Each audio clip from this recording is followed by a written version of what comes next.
welcome to the stream. I think we are live right now, and welcome to, of course, Next Day Thoughts, where we go through what happened in yesterday's game, of course, which was a 1-1 draw against Liverpool. My thumbnail right now is the wrong way around. I gotta switch them, and I'll switch it after the stream's done. But yeah, Leeds United drew 1-1 with Liverpool. Great performance, great defensive performance, because we have to talk about that. The attack, not great. Attacking-wise, we weren't great.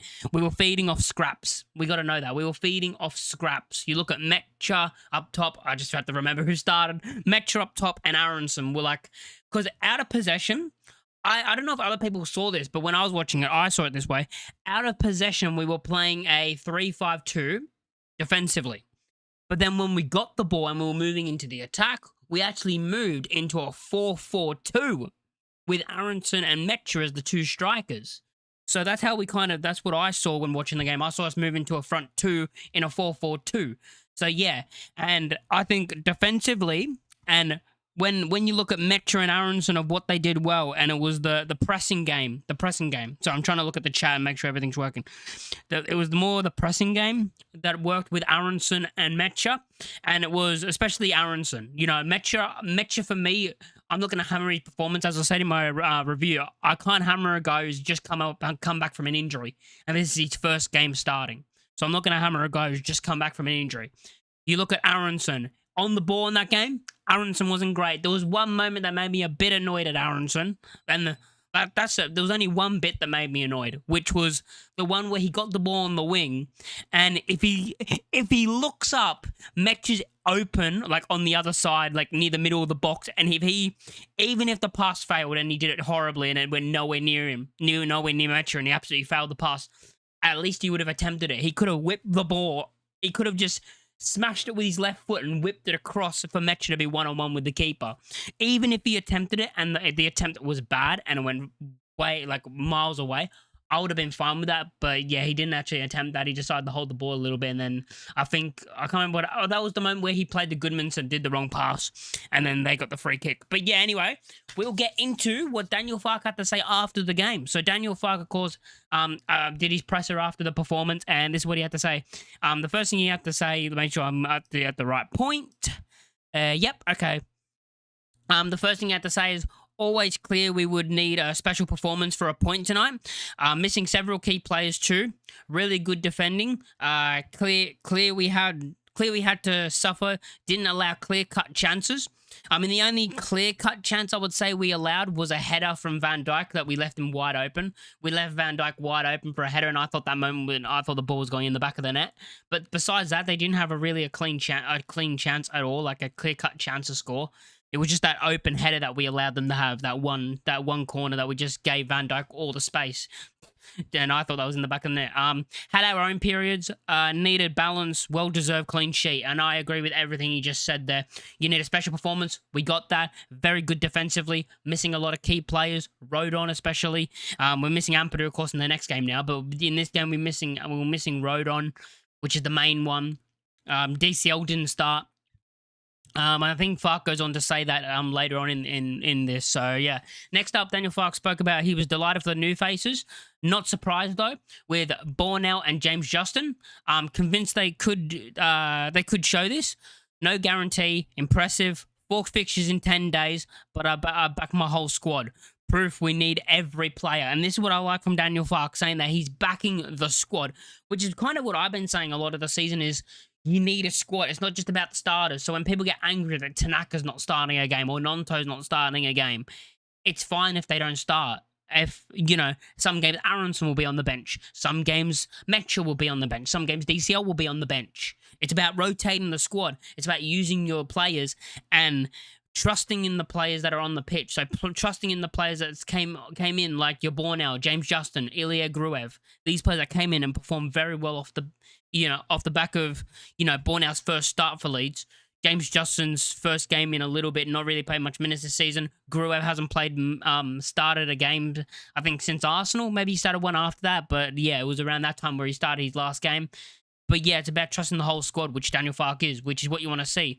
And I don't understand, because Daniel Farke, what was the game before the Liverpool game? Oh my God. Anyway, people were angry that Tanaka came on and Bornau didn't come on. Oh, what was the point of buying Bornau? But then they see Bornau starting, and then they're angry that he was starting. So that just made me confused. Yeah, but Daniel Fark then went on to say, what do you say next? If you want to win something, you need mentality. Not always the best group of players, but our title is survival, which is true. They are showing resilience, very special for this side, which I agree with everything he said. Like, I agree with that as well. Like, to win stuff, to achieve the goal of staying up, or, you know, if your goal was to win a cup, you don't have to have the best players in every position. You got to have players who are going to work hard for the team. That's why you have a play. That's why, in my opinion, that just shows that just shows for me why he likes Brendan Aronson. It's because he works hard and he'll press and he'll have that team. You know, he'll play for the team. You know, there's certain players that, of course, you know, they're more talented than Aronson. They're more skillful than Aronson, but they won't be pressing like Aronson does, or doing the defensive work that Aronson does, or the tracking back and doing both sides of the game and running 15Ks in a game, which he did a couple of games ago. You don't get that from other players, which is what you get from Aronson, which is why I know that why Daniel Fark likes Aronson. And yeah, our goal is survival, and we're showing it at the moment, undefeated in December, and we started January with a draw, so we started January perfect. Like, you know, if we got undefeated again this month, which I don't think is going to happen, I don't think we're going to get undefeated 2 months in a row. But if we somehow do, that must mean we're close to survival, to be honest, if we do that, God. But yeah, that was, yeah, that's what he had to say. And the final thing he had to say is, thank God we shared minutes in a few positions tonight. Fark frustrated with the scheduling of Sunday's early kickoff following tonight's late finish. Allied with the fact Man United had an extra 48 hours to prepare.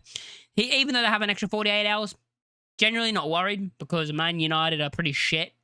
I mean, they couldn't beat Wolves. They gave Wolves their 3rd point of the season. They made them complete the triangle. Absolutely horrible, aren't they? But yeah, there's a few things I do want to talk about. We'll get into a few performances now. That's everything Daniel Fark had to say after the game. But yeah, there's a few things I do want to talk about performances-wise. Some of the players' performances. Of course, we had, if I can get it, I didn't get it on screen. Let me bring it up on screen. Let me get it up. Oop. I should have done this earlier. I should have got at least this done. Let me go. Here we go. This is it. We'll get SofaScore up. I just want to see the stats on SofaScore of what they gave. So yeah, let's go through some of the players' performances that I do want to look at. So first of all, we're gonna look at. Actually, we can make this a bit bigger. We can make this a bit bigger because I might have made it too big. Oh my God. Just give me a moment. Let's go like that. Yeah, let's do that. That should be good, right? Let me just check and make sure it's not covering the. Yeah, that's good. Okay. That's not what I wanted here. Oh, I didn't bring that up. But yes, okay, we're good. We're good now. Okay, we're gonna look at some of the performances that I do want to talk about, which, Morning Matt, first stream of yours, but do watch. Sometimes great performance. Have to beat Man United. Justin deserves man of the match. Yeah, I agree with that. James. I mean, I get Bornau man of the match because I think he was just as good. The annoying thing is he might be injured. But I thought he was brilliant, and I was going to go through it anyway. But yeah, James Justin, he got the actual man of the match. I was like, yeah, fair. He was one of them that was in the contention for me to give it to. I think he was brilliant. And yeah, the Man United game, just beat them, please. Like, if there's any game I want us to win, it's that game. Like, it would be so annoying for us to go on this run of, we haven't lost in 6 games. Undefeated in the whole of December and the start of January, and then we lose to Man United. We can't lose to Man United. I mean, they can't even beat fucking Wolves. There's no way we lose to a team that can't beat Wolves, surely.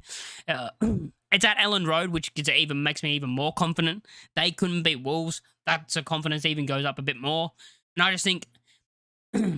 just think, honestly, we could absolutely batter Man United, and I would love that. We could actually wipe them off the park, which would be amazing. But yeah, let's go into some of the performances. We'll start off with Bornau, who I think came in and had a very good performance. Guys, out the do.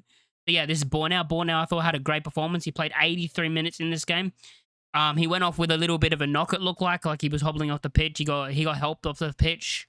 But hopefully it's nothing bad. We haven't heard anything. I think the press conference will be tomorrow, so we'll find out. My preview will be tomorrow. So yeah, we'll find out basically what happened. If he is injured, hopefully not, because I mean, we're going to need another centre-back in January anyway. I mean, I've said this. We need to sign another centre-back, even if Bornau is fit, But if Bornau is out, you probably put James Justin right centre-back and then play Bogle right back.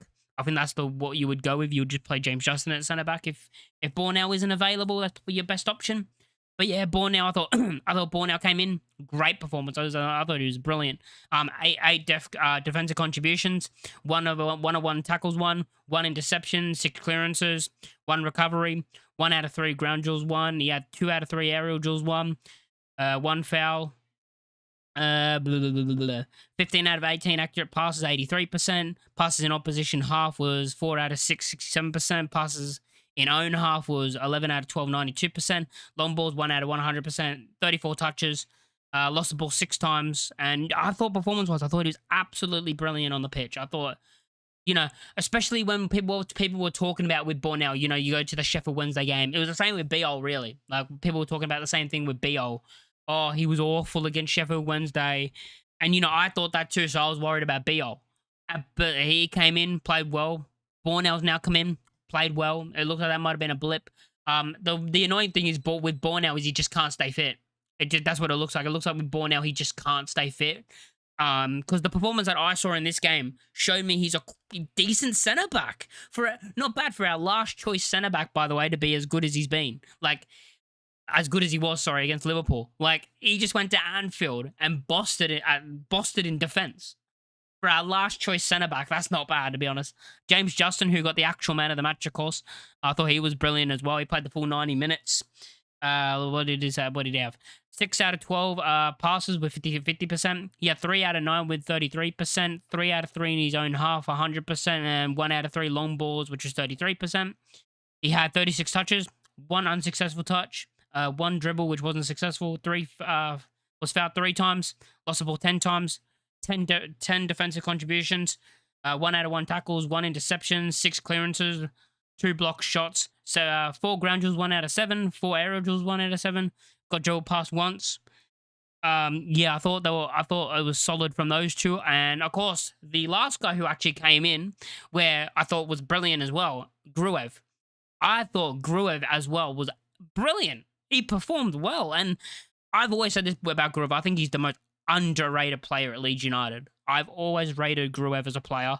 I think why people seem to criticize him is because he's not this attacking midfielder that's going to assist a goal or score a goal. He doesn't score goals. The only goal he has scored is the playoff semi-final free kick. But besides that, he hasn't scored a goal. He doesn't really set up goals. But I just think he's a very solid defensive player. And he's one of those players right now, Ampadu out for the next game against Scum. You just put Gruev in that position. You just slot Gruev right in that position. I think Gruev's a very good, capable player that can play. I mean, this game he proved he can play anywhere in the midfield. And he can play in the 8 or the 6. He's not as attacking, so you would probably rather a Tanaka or an Aronson in that midfield position. But you'd rather, you would rather an Aronson or a Tanaka or, in that position because they're more attacking. But Gruev shows me that he's actually a solid defensive player. Premier League level, maybe. Defensive-wise, maybe. I know attacking-wise he's not Premier League level, but defensive-wise, I'm honestly starting to see Premier League level in him. I mean, in the Championship, I was saying he could do it in the Premier League. I thought he could do it defensively in the Premier League. Again, not great attacking-wise. That's why I would rather, but he can't play in Ampadu's position because, Ampadu plays there. There's no one else to play there, and Ampadu's been brilliant. So, but this game, Gruev's going to stick there against Man United. I think he'll have a great performance. I think he's going to have another great performance. I thought he was really good in this game.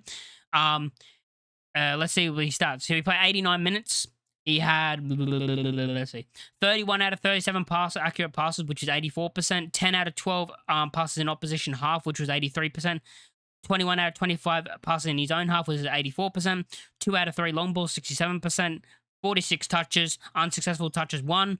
3 out of 3 dribbles succeeded. Possession lost 7 times. Defensive contributions were 4.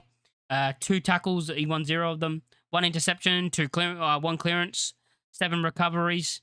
5 out of 8 of his ground duels 1. 2 out of 2 of his aerial duels 1. He got dribbled past 3 times. Great result yesterday. Groove is just that simple. Yeah, he's that simple defensive type of player. Yeah, that's basically what he is. You're not gonna expect him to do oh my god, he's gonna shoot or he's gonna dribble. I mean, there was a moment in the what was it? There was a moment where he did a nice run and he got the ball and he put it into the box and just no one was there. He put it into the perfect area where normally DCL is, right across the box. It was a great cross. He just put it in perfectly and no one was there. But yeah, I mean, there was that moment where like the corner came in, it came out, and then he like turned, and I watched a vlog already of the game, and you can just hear the Leeds fans go, oh, because he's like turned instead of like taking it, like trying to chest it down and hit it, he like turns and goes backwards. But he's a safe player. Like he's barely ever gonna lose the ball. Like Gruev with the ball at his feet, I trust him to never lose the ball because he'll do the safe, simple things. He basically does what Forshaw used to do, but to a higher level.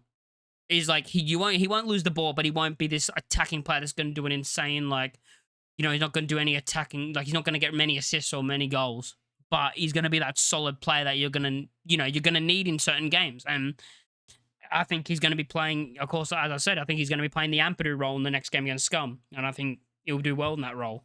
And defensively, I thought we were great. Like Biol again, another great performance from Biol. Lucas Perry, I think, was okay. I mean, he had nothing really to do. There was that one shot, which was a good shot, which he saved well. But most of his Perry didn't really have anything to do. It was one shot that he saved, which was a good save. But the rest of his game, the rest of his game, he really didn't have anything to do, which is just, you just got to congratulate the defense for that. Strauch, I think Strauch goes very unnoticed in a lot of games. I think he's just always solid. Biol, again, very good performance again. From Jacobiol. And, he's changed my mind because when he first signed him, we saw that Sheffield Wednesday game. Like Bornau, you're like, oh, God, if we actually sign him and he's going to be shit. But he's been great. Ethan Ampadu, the stupid yellow card, I thought he was great, though, in the game. Goodmanson, good performance as well. I thought Goodmanson played well. James Justin, of course, got given man of the match. Yeah, press resistance. James Justin was my man of the match, and I thought Bornau had a good game till he went off with cramp. Yeah, basically, yeah. I thought my three were man of the match were actually probably James Justin, Bornau, and Gruev. It was the three people that just came in, and I thought they were brilliant. You look at even like you look at how we do even like because you look at the attack, right, and people will hammer Mekcha, people will hammer Aronson for the performances, but as I've already said, Mekcha's just come back from an injury. And then you got Brendan Aronson, who also, like Mekcha, was feeding off scraps. Really had no chances to actually do much, especially when they got forward in the front line. We didn't really get forward enough, but we weren't meant to. This must be a defensive game, which what we did. Great defensive performance. I thought Aronson. I remember that one slide tackle he did in the game, like late on. And I was like, oh God, just don't get injured. He went flying through, and I was like, oh God, don't get injured. And he won the ball. I was like, oh God, Brendy. But like. Yeah, as I said, Brendan Aronson's going to be that player that's just going to run back and forward all game, and he can rack up to 15Ks in a match, and, he's one of those players that, like, every team needs that certain player, and I've always talked about that, everyone needs that certain player. Technically, not the best player in the world, but they'll just keep running and running and running, and they don't get tired. They can probably play, like, 3-4 90-minute games in a row, and they still wouldn't be tired. It's just one of those players. It's like Dan James as well. He'll just keep running and running and running. But, yeah. Perry, that shot he fumbled wasn't even a hard shot. I don't even know what shot that was. I don't remember. I know there was the one shot that was like outside the box. It was struck, and he did well to like palm it down and make it go over because he hit it basically in the right position, so it didn't drop to a Liverpool player. But yeah, I thought Perry does worry me still, but I think he's looked better than what he did early on in the season, but he still worries me a bit. But yeah, I don't hate. I think he can improve, and I'm hoping he does improve, and hoping he keeps going. But he does worry me at times, and maybe that's because like in this game we didn't really see him having to save much, really. So it's not like one of those games where you see it. I mean, the last time at Anfield, remember Melia's amazing 10 out of 10 performance. Oh God. But yeah, Perry had like nothing to do, and you just got to congratulate the defense for that. Just, not many shots. Most of the shots were just blocked, to be honest. They had a couple of chances where we just blocked everything. But yeah, Goodmanson got ripped apart by... Yeah, but Frimpong's a brilliant player. Like, Frimpong's, he's playing on the wing, fullback, but his pace is, like, he's quick. There was that moment where Frimpong was against, we can get rid of this now. Frimpong was up against Strauch like one-on-one. I'm like, oh, Strauch's going to get absolutely done here. And he actually caught up. Like, he didn't really outpace Strauch. Like, I was like, going, look, because people say Strauch's slow, and I've heard people say Strauch is slow, and I just don't understand. He's not. Like, Frimpong's quick, and Strauch can keep up with Frimpong. Like, he's not a slow defender. Strauch's one of our faster players. Not our faster player, but defensive-wise, one of our center. Like, you look at our centre-backs, Biol's not quick, which is why he has to play in the middle. You know, Bornell, I actually didn't really notice how quick he was. I don't think he's not slow, but I don't know how quick he actually is. I didn't really take notice. But for me, Strauch and Rodon, both of them are like quick centre-backs. You know, Strauch and Rodon are quick centre-backs. But yeah, performance-wise, happy with it. Defensively, brilliant. I mean, if we can add the attack, if we can play like that against Man United, but add the attacking to it, we could absolutely batter him about 3-4. Like, genuinely. I mean, it was great, the performance. You go into certain games and you have different tactics for different games, which is what you want to see from Daniel Farke, him adapting, and he's done that. Like, he's done that in these games, which is why whatever Farke goes with the lineup, I'm not gonna be mad whatever he goes with. Like, I'm not gonna be mad with whatever he goes with and then I'll criticize the performance if it's bad, because at the moment I'm trusting Farke with whoever starts. You look at the bench, I'll trust Farke if any of our subs started, maybe except for Pirro, because then I'll be like, what the hell are you doing? Because I don't think he's good enough. But you look at and Jack Harrison, but like, you look at our bench, if Nonta started, I'd be like, okay, Tanaka, Bogle, DCL, Okafor, you know, I've seen a lot of people say things like, oh, next game Okafor and DCL should start in the front too, but I would keep Metro. I'd say Metro and DCL. Gabby is quick, but Frimpong had him on toast for pace a few times. Yeah, Frimpong's... Goodman's not slow, but like, he is quick, but Frimpong is he's very quick. He's fast, but yeah, he's one of, like, Frimpong... It's mad that Liverpool spent all this money and they have to play a fullback at right winger. Like, that's actually mad that they spent all this money and they have to play a fullback at right winger. But yeah, I like the squad that we have. I like that we have depth. You know, we're looking at. I mean, we could talk about the Liverpool fans that I've seen. I mean, them complaining that they should have had a penalty. It's not a penalty. BL grabs him, but if you don't go down, it's not a penalty, which is something that we all know the rules based off. I can't remember. It was one of the games in lockdown, and I'll never forget this. It was one of the games in lockdown, and Bamford basically said to the ref, was it not a penalty if I don't go down? The ref said, yeah, it's not basically, the ref said to Bamford, it's not a penalty because you didn't go down. So it's always been the rule that you have to go down to get the penalty. So, and the other thing is, I don't even think it was, I think he grabbed him. So yes, probably if he does go to ground, it is a penalty, but he doesn't. So it's not a penalty. I don't get why people were moaning because we were in the bottom three, but what they weren't looking at was the other games of the teams that were around us. I mean, you look at the teams around us, especially like West Ham. They got easier fixtures than us, and we're just extending the gap. Okay, they got Wolves next week, so they'll definitely get 3 points.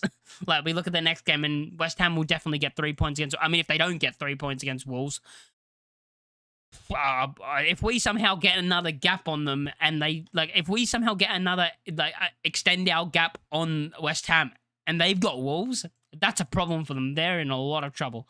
You know, we basically dragged Forest. I mean, Forest are below us by what, 3 points now? I think it's 3 points. So Forest are in it more than us. If we continue this form, Forest are in it more than us. You know, I think so. We're 7 points off West Ham. You look at that. We're 7 points off West Ham, who are in 18th. But also, you look at it, and 7 points ahead is, where is it? 7 points ahead is legit Everton in 8th.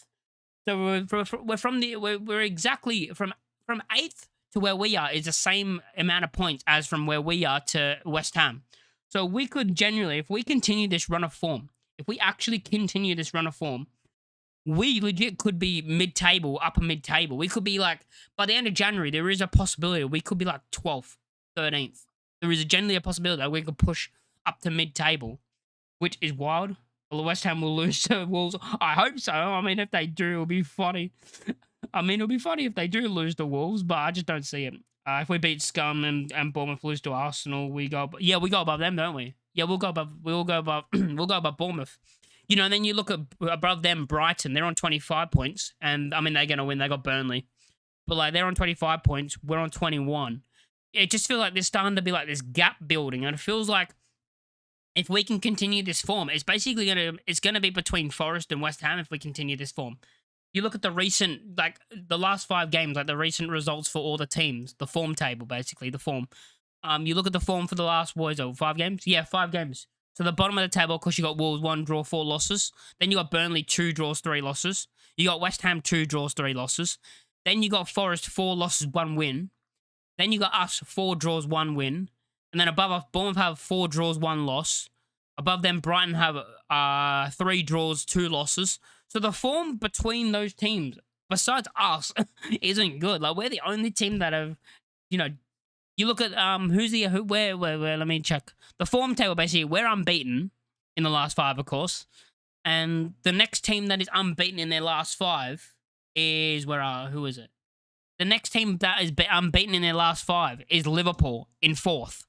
So we're actually performing to a top, we're performing to a top team right now. Especially, I mean, the December period was brilliant. And the early January, hopefully January continues to be brilliant. Hopefully we can beat Scum. Yeah, we are 5th in the form table. Yeah, we would be, 5th in the form table. I mean, that's brilliant. That's actually brilliant from, like, where we are in the table to be 5th. You look at it, we're 5th in the form table, but then you kind of look at it as well and you go, we're 5th in the form table, but we're only 7 points above the relegation zone. But the thing is, when you're near the bottom of the league, you're not going to get many points. Like, points are hard to come by. Of course, we need to win what? You'd say 10, I think it's like 10 wins needed. Before the season, people said, 10 wins, 8 draws, something like that. We're on 6 draws, 5 wins. So, it's basically like 5 wins and 1 or 2 draws, and we should be fine. I would like us to get more points. I'd like us to be safe by the final day, because that final day against West Ham, I do not want us to be in like a game where like, if you win, you stay. If you win, you stay up. If you lose, you're going down. I mean, you look at now. So we're 7 points above West Ham, and even like you look at the goal difference. That's an extra point. They are a -17, while we are -7. Like our goal difference is 10 difference. There's a 10 difference between us and West Ham. I thought West Ham were actually good. Like because I watched the game against Brighton.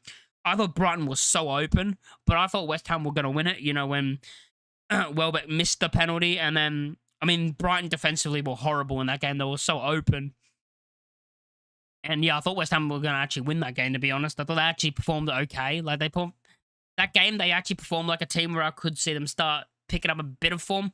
Not like amazing form, but they're picking up a bit of form. That's why I feel like they do beat Wolves. That's why I do feel like they beat Wolves, because I thought they played okay. But yeah. Would it be a late kickoff for your next game? What time would the next game be? Let's see. What time would the next game be? We play on the game week 20. Here it is. We play. Oh, it's actually early. It's 11:30. It's 11:30 kickoff. So it's actually early than normal. I'll take that. Yeah, it's 11:30 kickoff on Sunday. Yeah, Sunday the 4th, yeah. So it'll be like the 3rd for you guys, right? I think so. Well, yes. No, it will be the 4th for you guys, wouldn't it? Yeah. Sorry. It will be the 4th because it'll be going into the 5th for me. So yeah, but that's an early kickoff compared to like 4 a.m., 3 a.m., 2 a.m. most weeks. But yeah, I think going into Scum, I have so much confidence based off the performance that we've just shown. Liverpool again. I still think Liverpool will probably finish like.